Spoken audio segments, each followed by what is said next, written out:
இந்த பவுல் 3-4 வசனத்தை வாசிக்கும் பொழுது சூரியனோட பிரகாசம் ஏறி ஒரு ஒளி அவரை தொடுகிறது.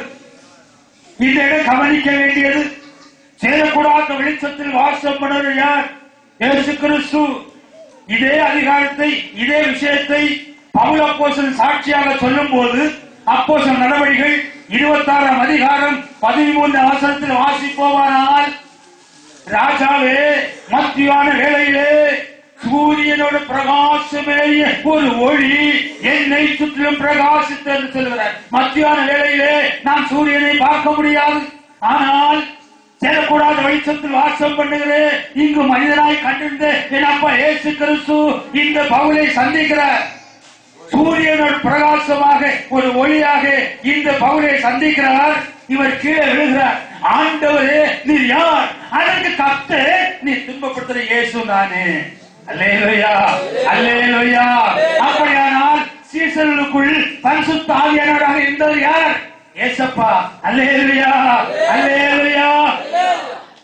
சேரக்கூடாத வெளிச்சத்தில் வாசம் பண்ணுகிறேன் என்னப்பா இயேசுவை பவுல் சந்தித்தாரா? இயேசுவை துன்பப்படுத்தினாரா? இல்லை.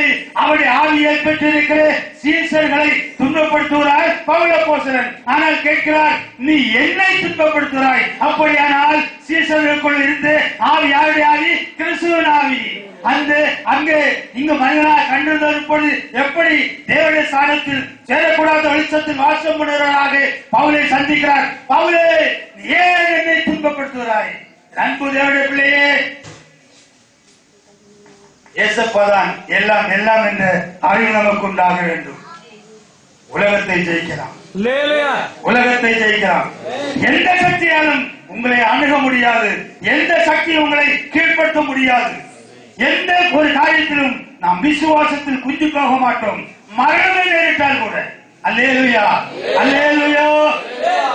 அந்த அறிவுதான் நமக்கு எல்லாவற்றையும் கொண்டு வருகிறது. சிந்திக்க வேண்டும். பவுல் யாரை? சீசரை துன்பப்படுத்தார். பவுலே, அவர் கேட்கிறார், நீங்க மனிதனாக கண்டிருந்தவர், சிலுவையில் இருந்தவர் கேட்கிறார். சூரியனோட பிரகாசமான ஒளியில் வெளிச்சத்தில் அவளே என்னை ஏன் துன்பப்படுத்துகிறாய்? ஆண்டவரே யார்? அதற்கு கர்த்தர். எல்லோருக்கும் கர்த்தரானவர் தம்மை தொழுகிற யாவருக்கும் ஐஸ்வர்ய சம்பந்தம் இருக்கிறார். அதற்கு கர்த்தர், நீ துன்பப்படுத்துற இயேசு நானே. அனனியா என்கிற ஒரு சீசன் இருக்கிறார். இந்த அனனியாவை தேவன் கர்த்தர் அழைக்கிறார். அவர் சொல்லுகிறார், அதே அதிகாரம் 13ஆம் வசனத்தில், இங்கே உங்களுடைய நாமத்தை தொழுகிற யாவரையும் கட்டுப்படிக்கு வந்திருக்கிறாரே. அப்படியானால் யார் தொழுகின்றவர்? இயேசப்பா தான் தொழுகின்றவர். வாசிக்க 13ஆம் வசனம். அப்போஸ்தலர் 9:13. அனனியா, ஆண்டவரே, இந்த மனுஷன் எருசலேமில் உம்முடைய பரிசுத்தவான்களுக்கு எத்தனையோ பொல்லாங்களை செய்தான் என்று அநேகரால் இவனை குறித்து நான் கேள்விப்பட்டிருக்கிறேனே. இங்கேயும் உம்முடைய நாமத்தை சவுலே ஏன் என்னை துன்பப்படுத்துறான் என்று கேட்டாயே. என்னுடைய நாமத்தை, உம்முடைய நாமத்தை தொழுது கொள்கிற யாவரையும் கட்டுப்படுத்தி வந்திருக்கிறானே. யார் தொழுகிறவர்? என்னப்பா இயேசு கிறிஸ்து. அல்லேலூயா, அல்லேலூயா. இந்த அநேக கிறிஸ்தவர்களால், அநேக ஊழியர்களால் இயேசு தேவனுடைய குமாரன் என்று கூறு போடுகிறார்களே, அவர்கள் அறியவில்லை அந்த நாளில் யாரை தொழுது கொண்டார்கள் என்று, யார் தொழுகிறார் என்று அறியவில்லை. யாரை அறிவிக்க வேண்டுமோ அவரை அறிவிக்கவில்லை. அல்லேலூயா, அல்லேலூயா. எல்லோருக்கும் கர்த்தரானவர் தம்மை தொழுகிற யாவருக்கும் ஐஸ்வர்ய சம்பந்தனாக இருக்கிறார். அவரை குறித்து கேள்விப்படாதவன் எப்படி அவரை தொழுது கொள்ள முடியும்? அவரை குறித்து பிரசங்கிக்க ஒருவர் இல்லாவிட்டால் எப்படி அறிவார்கள்? இந்த அறியப்படவில்லை. தொழுகைக்குரியவர் யார் என்று இந்த அறியப்படவில்லை. இந்த ஊழியர்களால் கிறிஸ்தவம் நாசத்துக்கு போகிறது. பவுலை அழைத்தவர் இயேசு. பவுலோடு கூட இருந்தவர் யார்? கர்த்தர். அதற்கு கர்த்தர், நீ துன்பப்படுத்துற இயேசு நானே.